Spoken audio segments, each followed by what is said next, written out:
Halo warga YouTube, balik lagi di Wadaru Channel.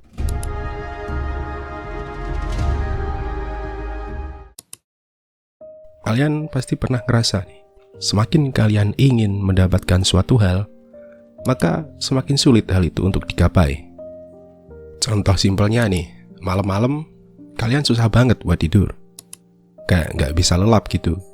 Nah, bayangin kalian lagi di posisi itu, ngusahain mati-matian buat tidur. Kalian udah tutup mata, berharap bakal langsung masuk ke mimpi indah.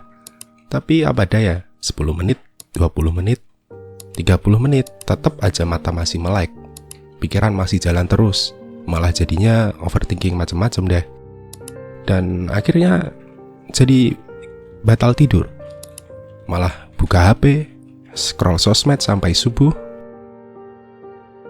Nah, ini nih yang dinamain dengan teori backwards law. Semakin kita berusaha keras buat ngelakuin sesuatu, maka semakin susah buat dapetin.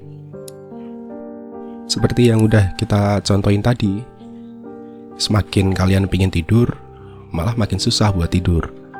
Tapi, kalau pikiran lagi gak mikir buat tidur, ya tiba-tiba aja kalian bisa tidur dengan pulas. Konsep ini tuh pertama kali dicetuskan oleh Alan Watts. When you try to stay on the surface of the water, you sink. But when you try to sink, you float. Jadi kutipan si Alan ini ngena banget buat gambarin konsep backwards law ini. Jadi Alan nih mengimajinasikan diri kita yang lagi tenggelam di air.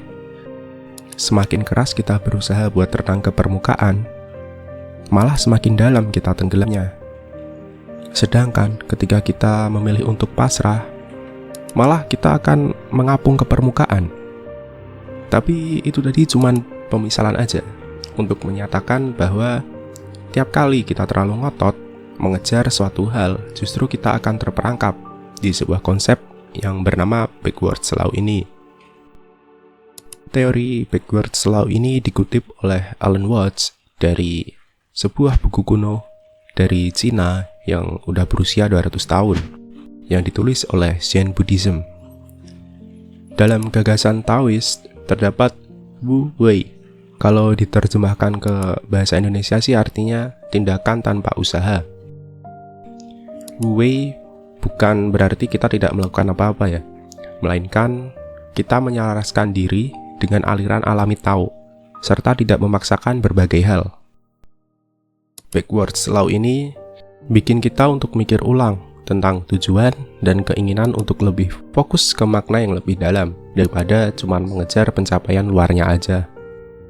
Lalu sebenarnya apa yang jadi pengaruh dari backwards law ini? Poin pertama, apa yang kita mau dengan apa yang kita terima. Backwards law ini nunjukin paradoks antara apa yang kita inginkan dengan menerima apa yang kita udah punya. Kalian coba bayangin deh, ada tetangga kalian yang pengen banget jadi kaya. Dia kerja keras setiap hari. Dia tuh gak pernah merasa puas dengan apa yang dia punya. Dia selalu merasa bahwa dia tuh masih belum cukup kaya. Dan suatu hari, tetangga kalian itu akhirnya menang lotre. Dia jadi sangat kaya dalam sekejap. Tapi dia masih aja merasa gak puas. Nah, itu dia contohnya, orang itu terlalu fokus pada apa yang dia mau, sehingga dia gak bisa menghargai apa yang udah dia miliki. The more we value things outside our control, the less control we have. Kayak yang dibilang Epictetus nih, kalau kita bisa nerima apa yang gak bisa kita kontrol, baru deh kita bisa dapat ketenangan. Poin yang kedua, harapan dengan kenyataan. Jadi di teori ini nunjukin kontras antara ekspektasi kita sama kenyataan yang ada. Nah, seringkali kita ngebandingin apa yang seharusnya terjadi sama apa yang emang udah terjadi. Nah, hal ini sering banget bikin kita kecewa. Kekuatan hidup ada di kemampuan kita untuk bangkit tiap kali kita jatuh. Ini ngajarin kita buat hadapi kenyataan yang sebenarnya. Lalu poin yang ketiga tuh mengenai keterhubungan dan ketidakterdugaan. Kadang kita itu berharap hidup ini bisa direncanain semuanya. Tapi realitanya hidup itu penuh dengan kejutan. Hidup kadang-kadang lebih tentang apa yang terjadi pada kita ketika kita lagi sibuk mikirin rencana lain.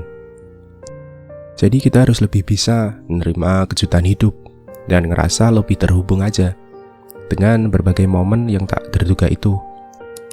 Jadi intinya di backward slow ini bukan berarti kalian berhenti berusaha ya, atau jadi seseorang yang nggak nyari kebahagiaan, tapi lebih ke arah santai dan jalanin aja. Kita terlalu banyak mikirin kekurangan kita, sementara tak udah punya banyak hal. Daripada terus-terusan mikirin, coba deh lepasin aja. Kadang malah hal-hal yang terbaik datangnya tuh pas kita lagi nggak terlalu ingin. Terima kasih dan sampai jumpa.